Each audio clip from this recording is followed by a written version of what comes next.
नमस्कार दोस्तों, स्वागत है आपका आज के मुख्य समाचार में, जिसमें सबसे पहली और बड़ी खबर में आपको बताएंगे कि चीन ने पाकिस्तान को बेचा खराब वेपन सिस्टम, अब मुश्किल में इमरान सरकार। दूसरी बड़ी खबर में जिक्र होगा कि नौसेना के जहाज़ों को मिला डीआरडीओ का कवच, हवा में ही दुश्मन की मिसाइल को रास्ते से भटका देगा रॉकेट।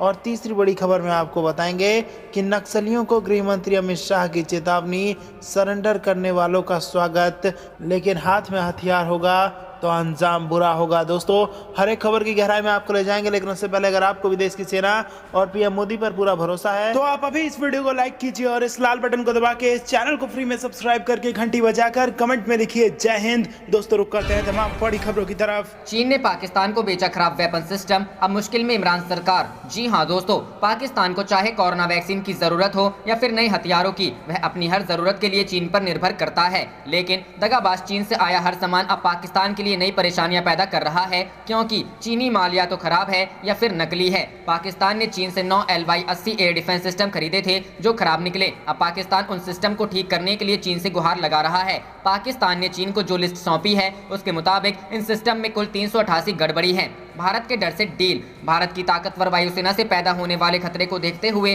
पाकिस्तान ने चीन से 2014 में 9 एयर डिफेंस सिस्टम का सौदा किया था। चीन का ये एयर डिफेंस सिस्टम उसी अल्माज आते के सहयोग से 2011 में विकसित किया गया है, जिससे भारत ने अपना सबसे महत्वपूर्ण एयर डिफेंस सिस्टम S-400 खरीदा है। मीडियम रेंज के इस एयर डिफेंस सिस्टम को चीन ने HQ-16 नाम दिया और पाकिस्तान को इसका एक्सपोर्ट वर्जन LY-80 लो मैड बेचा था। इनमें से 3 सिस्टम 2016 में और बचे हुए 6 सिस्टम 2019 में पाकिस्तान के पास मौजूद इस सिस्टम की रेंज 40 से 70 किलोमीटर तक है और ये 15 मीटर से 18 किलोमीटर की ऊंचाई पर उड़ते हुए किसी भी एयरक्राफ्ट को तबाह कर सकता है। इसका रडार 140 किलोमीटर दूर से ही अपने निशाने पर नजर रखकर उसका पीछा कर सकता है और 85 किलोमीटर दूर से उस पर निशाना लगाने की तैयारी कर सकता है। चीन का दावा है कि एक कम और मध्यम दूरी की हवाई सुरक्षा देने के लिए दुनिया का सबसे भरोसेमंद एयर डिफेंस सिस्टम है, लेकिन पाकिस्तान बड़ी रकम खर्च करने के बाद भी अपने एयर स्पेस को सुरक्षित नहीं बना सका है। पाकिस्तान ने जो सिस्टम खरीदे उनकी खराबियों की लिस्ट लेकर वह अब चीन के चक्कर लगा रहा है। रुख करते हैं अगली खबर की तरफ। नौसेना के जहाजों को मिला डीआरडीओ का कवच, हवा में ही दुश्मन की मिसाइल को रास्ते से भटका देगा रॉकेट। जी हां दोस्तों, रक्षा अनुसंधान एवं विकास संगठन ने नौसेना के जहाजों को दुश्मन की मिसाइलों के निशाने से बचाने के लिए नया कवच तैयार किया है। एडवांस चाफ टेक्नोलॉजी पर आधारित यह कवच दुश्मन के रडार को भ्रमित करेगा और जहाज की ओर बढ़ रही मिसाइलों की दिशा बदलने में मदद करेगा। डीआरडीओ ने इसे आत्मनिर्भर भारत की दिशा में एक अहम कदम बताया है।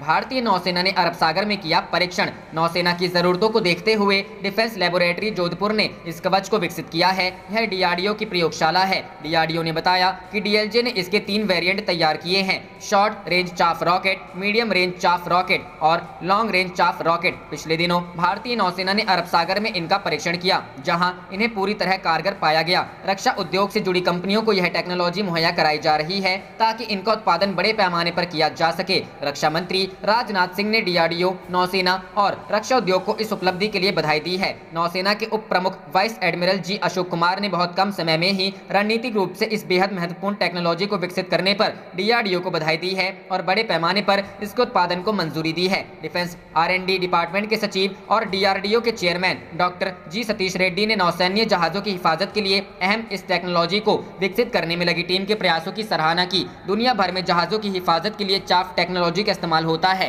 पहली बार द्वितीय विश्व युद्ध के दौरान इसका प्रयोग हुआ था। यह रडार काउंटर मेजर टेक्नोलॉजी है। इसके तहत किसी रॉकेट की मदद से हवा में चाफ मटेरियल का धुआं बना दिया जाता है। इसमें एल्यूमिनियम, मेटलाइज्ड ग्लास फाइबर या प्लास्टिक आदि का इस्तेमाल होता है। यह धुआं दुश्मन के रडार पर उसके टारगेट की तरह दिखने लगता है। कई बार रडार पर एक साथ कई टारगेट नजर आने लगते हैं। दुश्मन की मिसाइल को इसकी मदद से आसानी से रास्ते से भटकाया जा सकता है। रुख करते हैं अगली खबर की तरफ। नक्सलियों को गृह मंत्री अमित शाह की चेतावनी, सरेंडर करने वालों का स्वागत, लेकिन हाथ में हथियार है। जी हां दोस्तों, छत्तीसगढ़ की बीजापुर और सुकमा की सीमा पर हुए इस साल के सबसे बड़े नक्सली हमले के बाद गृह मंत्री अमित शाह ने राज्य का दौरा किया। उन्होंने बीजापुर में सीआरपीएफ कैंप जाकर जवानों से मुलाकात की और उनकी हौसला अफजाई भी की। शाह ने भरोसा दिलाया कि जवानों की शहादत हो जाएगी। घायल जवानों से अमित शाह के साथ राज्य के मुख्यमंत्री भूपेश बघेल भी मौजूद थे। साथ ही जवानों को संबोधित करते हुए अमित शाह ने नक्सलियों को सरेंडर करने के लिए कहा और चेतावनी दी कि अगर हथियार नहीं छोड़े तो फिर सरकार के पास कोई और विकल्प नहीं रहेगा।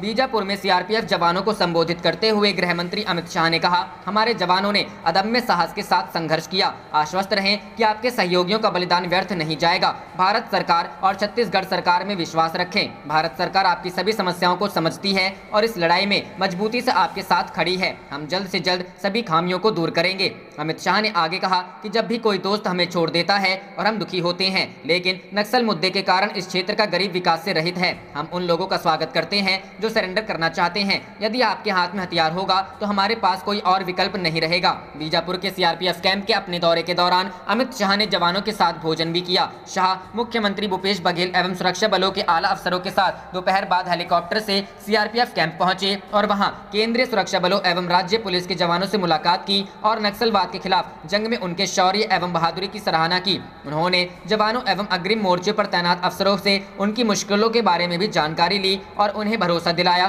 कि इसे दूर करने तथा बेहतर सुविधाएं और अत्याधुनिक संसाधन उपलब्ध करवाने का पूरा प्रयास होगा। वहीं अमित शाह ने बस्तर जिले के मुख्यालय जगदलपुर में संवाददाताओं से बातचीत के दौरान कहा कि उन्होंने छत्तीसगढ़ में मारे गए जवानों को देश, भारत सरकार और प्रधानमंत्री नरेंद्र मोदी की ओर से श्रद्धांजलि दी है। उन्होंने कहा कि जवानों का यह बलिदान व्यर्थ नहीं जाएगा। देश इस लड़ाई को निर्णायक मोड़ पर ले जाने के लिए जवानों के बलिदान को हमेशा याद रखेगा। शाह ने कहा, पिछले कुछ वर्षों में नक्सलियों के खिलाफ लड़ाई निर्णायक मोड़ पर पहुंच गई है तथा इस दुर्भाग्यपूर्ण घटना ने लड़ाई को 2 कदम और आगे बढ़ा दिया है। केंद्रीय गृह मंत्री ने कहा कि मुख्यमंत्री और सुरक्षा बलों के अधिकारियों के साथ बैठक के दौरान अधिकारियों ने खुद सुझाव दिया है कि इस लड़ाई की तीव्रता में कमी नहीं आनी चाहिए। उन्होंने कहा कि यह दर्शाता है कि हमारे जवानों का मनोबल बरकरार है और रुख करते हैं अगली खबर की तरफ। कोरोना केस 1 लाख पार तो हरकत में सरकार। 8 अप्रैल को मुख्यमंत्रियों के साथ पीएम की मीटिंग। जी हां दोस्तों, देश में कोरोना वायरस की रफ्तार बेकाबू हो गई है और नई लहर सबसे बड़ी चुनौती बनकर सामने आई है। देश में पहली बार 24 घंटे के भीतर 1 लाख से अधिक कोरोना वायरस के केस दर्ज किए गए हैं। ऐसे में पीएम मोदी मंगलवार 8 अप्रैल को शाम 6:30 बजे भारत में कोविड-19 की स्थिति पर सभी राज्यों के सीएम और उच्च अधिकारियों से वीडियो कॉन्फ्रेंसिंग के जरिए चर्चा करेंगे। वहीं स्वास्थ्य मंत्रालय के सूत्रों ने इंडिया टुडे को बताया कि केंद्रीय स्वास्थ्य मंत्री डॉक्टर हर्षवर्धन भी मंगलवार को शाम 6:30 बजे 11 राज्यों और केंद्र शासित प्रदेशों के साथ एक उच्च स्तरीय बैठक करेंगे। हाल ही में शुक्रवार को कैबिनेट सचिव राजीव गौबा के साथ हुई बैठक में 11 राज्यों, केंद्र शासित प्रदेशों को उनके बढ़ते दैनिक मामले और रोजाना हो रही मौतों के कारण महाराष्ट्र, पंजाब, कर्नाटक, केरल, छत्तीसगढ़, चंडीगढ़, गुजरात, मध्य प्रदेश, तमिलनाडु, दिल्ली और हरियाणा को गंभीर चिंता वाले राज्य के रूप में वर्गीकृत किया गया। इन राज्यों में पिछले 14 दिनों में कोविड के बढ़ते मामलों में 90% और 90.5% मौत हुई है, जिसमें महाराष्ट्र में कोरोना के मामले काफी तेजी से बढ़ते हुए देखे जा रहे हैं।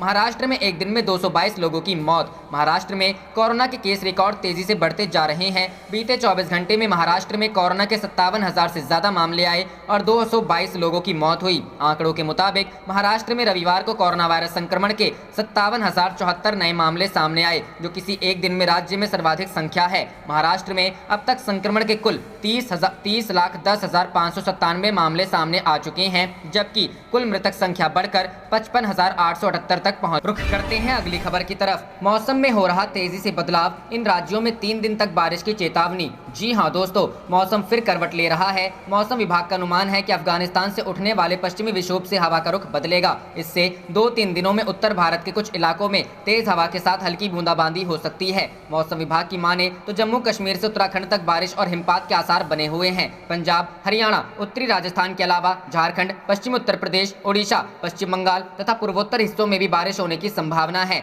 अभी राजस्थान और मध्य प्रदेश में जहां तापमान 40 डिग्री के आसपास बना हुआ है, वहीं हरियाणा में हल्के बादल छाए रहे। मौसम पूर्वानुमान एजेंसी स्काईमेट के अनुसार जम्मू कश्मीर, मुजफ्फराबाद, लद्दाख और हिमाचल प्रदेश में कुछ स्थानों पर बर्फबारी के साथ हल्की से मध्यम बारिश हो सकती है। 5 अप्रैल और 6 अप्रैल को मौसम गतिविधि की तीव्रता बढ़ने की उम्मीद है। 5 और 6 अप्रैल को उत्तराखंड में हल्की से मध्यम बारिश की संभावना है। दिल्ली एनसीआर को लेकर मौसम विभाग की ताज़ा भविष्यवाणी सामने आई है कि अगले 2 दिन बाद दिल्ली एनसीआर के मौसम में फिर से बदलाव आएगा और 7 अप्रैल को जबरदस्त धूल भरी आंधी चलेगी। इससे लोगों को काफी परेशानी होगी। पिछले सप्ताह भी 3 से 4 दिन तक धूल भरी हवाओं ने लोगों को परेशान किया था। सोमवार को भी सुबह मौसम में ठंडक रही, लेकिन दिन चढ़ने के साथ गर्मी बढ़ती गई। मौसम विभाग के अनुसार सोमवार से 3 दिन तक आकाश में बादल छाए रहेंगे और तापमान में थोड़ी बढ़ोतरी होगी। मौसम विभाग के मुताबिक 7 अप्रैल को तेज आंधी चल सकती है। 8 अप्रैल से 10 अप्रैल के बीच आकाश साफ रहेगा। उस दौरान अधिकतम तापमान 35 से 36 डिग्री सेल्सियस और न्यूनतम तापमान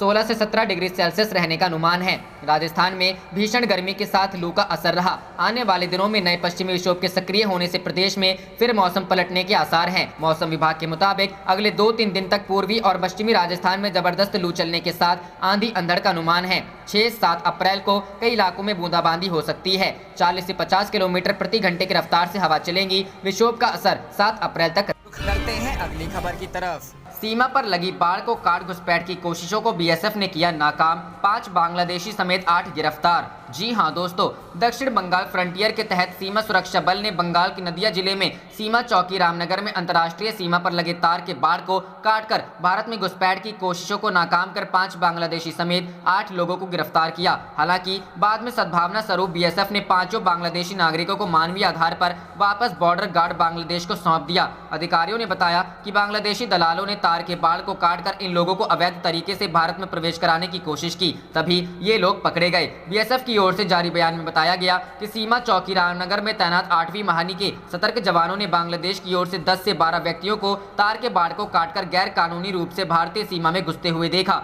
सीमा पर तैनात जवानों ने उन्हें रोकने को कहा, जिस पर वो लोग भागने लगे, लेकिन मुस्तैद जवानों ने इनमें से 8 लोगों को गिरफ्तार कर लिया। वहीं 3 से 4 व्यक्ति घने केला बागान की आड़ लेकर भागने में कामयाब हो गए। गिरफ्तार किए गए व्यक्तियों को आगे की पूछताछ के लिए सीमा चौकी रामनगर लाया गया। प्रारंभिक पूछताछ में इनमें से 5 के बांग्लादेशी व 3 के भारतीय नागरिक होने का पता चला। बांग्लादेशियों में एक दंपत्ति रोजना बेगम व उसका पति अब्दुल मलिक है। पति पत्नी के साथ एक 3 साल का बच्चा भी था। यह लोग बांग्लादेश के फिरोजपुर जिले के रहने वाले थे। इनके अलावा एक बांग्लादेशी महिला तंजीरा खातून के साथ एक 3 साल की बच्ची थी। वह बांग्लादेश के राजशाही जिले की रहने वाली थी। इसके अलावा भारतीय नागरिकों में एक दंपत्ति सबीना खातून व उसका पति मोहम्मद अबू सईद के साथ लगभग 4 साल की एक लड़की है। पति पत्नी ने नॉर्थ वेस्ट दिल्ली के झुग्गी नंबर 157 सी ब्लॉक जहांगीरपुरी का रहने वाला बताया। रुख करते हैं अगली खबर की तरफ। सुरक्षा बलों के टारगेट पर हिडमा समेत ये 8 नक्सली कमांडर, चलेगा ऑपरेशन प्रहार 3। जी हां दोस्तों, छत्तीसगढ़ के बीजापुर में जिस तरीके से नक्सलियों ने सुरक्षा बलों पर हमला किया, वैसे में अब नक्सलियों के खिलाफ एक बड़े अभियान का खाका तैयार हुआ है। सूत्रों ने आज तक को जानकारी दी है कि इस प्लान में नक्सलियों के उन टॉप कमांडरों के नाम शामिल हैं जो आने वाले दिनों में ढेर किए जाएंगे। सूत्रों ने जानकारी दी है कि कल के समीक्षा बैठक में गृह मंत्री अमित शाह ने 2 टूक शब्दों में कह दिया है कि नक्सलियों के खिलाफ ऑपरेशन में और तेजी लाई जाएगी। साथ ही इसके लिए ह्यूमन इंटेलिजेंस और टेक्निकल इंटेलिजेंस का सहारा लिया जाएगा। यही नहीं, अब बड़े स्तर पर एनटीआरओ सुरक्षा एजेंसियों की रियल टाइम जानकारी देकर मदद करेगा। सुरक्षा एजेंसियां मास्टर वांटेड नक्सली कमांडर की लिस्ट बनाकर उनके खिलाफ जल्द ही बड़ा ऑपरेशन शुरू करेंगी। सूत्रों ने आज तक को जानकारी दी है कि ऑपरेशन प्रहार 3 के तहत उन बड़े नक्सलियों को निशाना बनाने की तैयारी है जो भोले भाले युवाओं का ब्रेन वॉश कर उनको नक्सल गतिविधियों में शामिल करने के लिए उकसाते हैं। सुरक्षा बलों ने नक्सलियों के टॉप कमांडर की लिस्ट बनाई है। उसमें PLGA 1 का सबसे बड़ा कमांडर हिडमा शामिल है, जिसके बारे में सुरक्षा बलों को हाल ही में पता चला है कि वो सुकमा के जंगलों में छिपकर सुरक्षा बलों को निशाना बना सकता है। सूत्रों के मुताबिक इस लिस्ट में सिर्फ हिडमा ही नहीं, कई दूसरे नक्सली लीडर भी शामिल हैं। रुख करते हैं अगली खबर की तरफ। महाराष्ट्र के गृह मंत्री अनिल देशमुख के खिलाफ जांच करेगी CBI,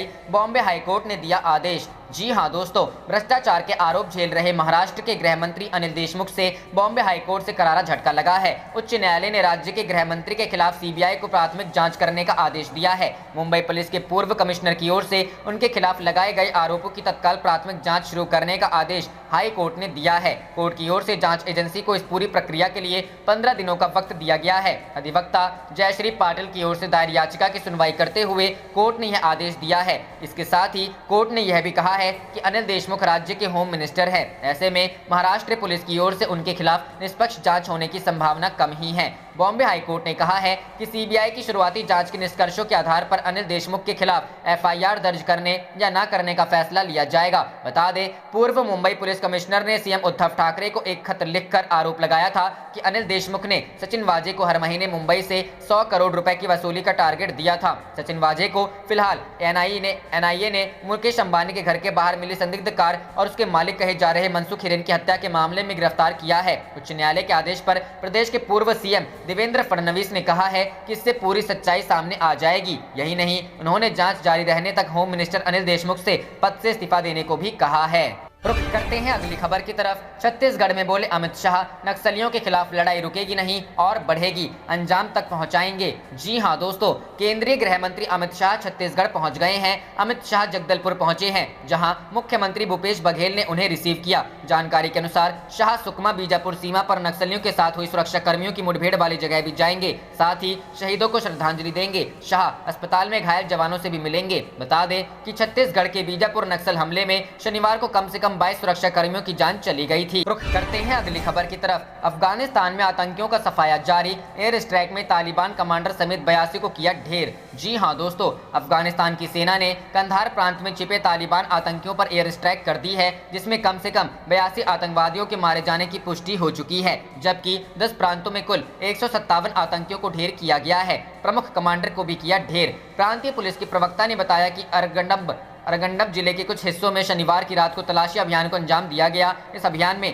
तालिबान के प्रमुख कमांडर सरहदी समेत 82 सशस्त्र आतंकियों को मार दिया गया है। इसके अलावा उनके 2 टैंक और कई वाहन भी तबाह कर दिए गए हैं। हालांकि प्रवक्ता ने इस हमले में सुरक्षा कर्मियों के घायल होने को लेकर कोई जानकारी नहीं दी और कहा कि तालिबान प्रभावित जिलों में अब भी आतंकियों की सफाई का अभियान जारी है। इसके बाद अफगानिस्तान के रक्षा मंत्रालय ने ट्वीट करते हुए बताया, पिछले 24 घंटे से कंधार, निघर, लगमन, कुंवर, फरियाब, कोंडोज, लोगर, घोर, बदख्शा और बिल्ख प्रांतों में एनडीएसएफ ऑपरेशन जारी है। इसमें अभी तक कुल 157 आतंकवादी मारे जा चुके हैं, जबकि 42 अन्य घायल हो गए हैं। इसके अलावा एएनए द्वारा 80 आईईडी को डिफ्यूज किया गया और 10 आम नागरिकों की जान बचाई गई है। वहीं कंधार प्रांत के कुछ हिस्सों में सक्रिय तालिबानी आतंकवादियों ने इन हवाई हमलों पर कोई टिप्पणी नहीं की है। इससे पहले साल 2019 में भी अफगानिस्तान में सेना ने तालिबान आतंकियों के खिलाफ बड़ी कार्रवाई करते हुए एक प्रमुख कमांडर समेत 35 आतंकवादियों को मार गिराया था। सेना ने ये कार्रवाई उस वक्त की थी जब आतंकियों ने अफगानिस्तान के स्वतंत्रता दिवस के दिन ही हमला कर दिया था और इसमें 66 लोग घायल। रुख करते हैं अगली खबर की तरफ। पंजाब पुलिस बीएसएफ ने अटारी बॉर्डर के पास से जब्त किए राइफल्स, कारतूस। चीन में बनी 30 बोर की पिस्तौल भी बरामद। जी हां दोस्तों, पंजाब पुलिस ने सीमा सुरक्षा बल के साथ एक संयुक्त अभियान में रविवार को अटारी सीमा के पास राइफलें और कारतूस जब्त किए। अधिकारियों ने यह जानकारी दी। उन्होंने बताया कि इन हथियारों को सिख कट्टरपंथियों से जुड़े पाकिस्तानी नागरिकों द्वारा भारतीय भूभाग में लाया गया था। पुलिस ने बताया कि एक गुप्त सूचना के आधार पर चलाए गए संयुक्त अभियान में पाक सीमा से महज 10 मीटर पहले यह बरामदगी की गई। बरामद किए गए हथियारों में मैगजीन के साथ एक AFL 222 राइफल, 7 कारतूसों के साथ एक 303 बोर की बंदूक के अलावा एक मैगजीन के साथ 3 चीन निर्मित 30 बोर की एक पिस्तौल भी शामिल हैं। पुलिस ने बताया कि उन्हें इस बारे में खुफिया सूचना मिली थी कि 3-4 अप्रैल की रात सीमावर्ती धनोवा गांव के पास पुलमोरन सीमा चौकी इलाके में भारतीय भूभाग में हथियारों का जखीरा भिजवाया गया है।